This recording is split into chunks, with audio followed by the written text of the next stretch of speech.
সে আমার দাদা, আমার বাড়ির পাশের ছেলে, হ্যাঁ, সম্পর্কে আমার খুব আত্মীয়। সেই ভাই ও জিম করে, জিমে অ্যাডমিশন তো সবাই জানে সমাজে প্রচুর। সেই ভাই আমার কাছে মাত্র 3 মাস আগে আসে। 3 মাস আগে এসে আজকে 3 মাসে ভাইয়ের মুখে নিজে শুনে, ভাই তোমার কত ওয়েট ছিল ভাই? 80 কিলো। 80 কিলো ছিল, এখন কত আছে?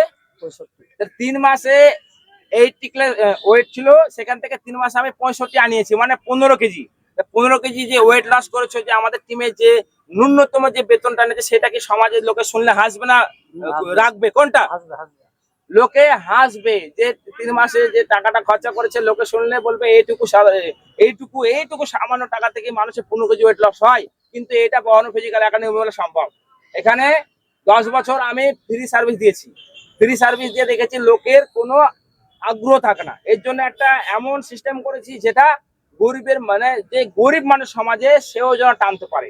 বড় লোকরা তো পারবে, মানে বড় বড় যারা আধিকারের কাছে হবে, কিন্তু সমাজে গরিব থেকে শুরু করে সবাই পারে। এটার জন্য এই চাওয়ানা করেছি যেন ওর অ্যাক্টিভ থাকে আমার প্রতি। এটা ধারণা, এটা মানুষের ভুল ধারণা না হয় যে এখানে শোষণ করছে বা কিছু, এটা অন্য কিছু না। ওকে, জয় হিন্দ, জয় হিন্দ, জয় হিন্দ, জয় হিন্দ। এটা ঠিক আছে বউ বলা।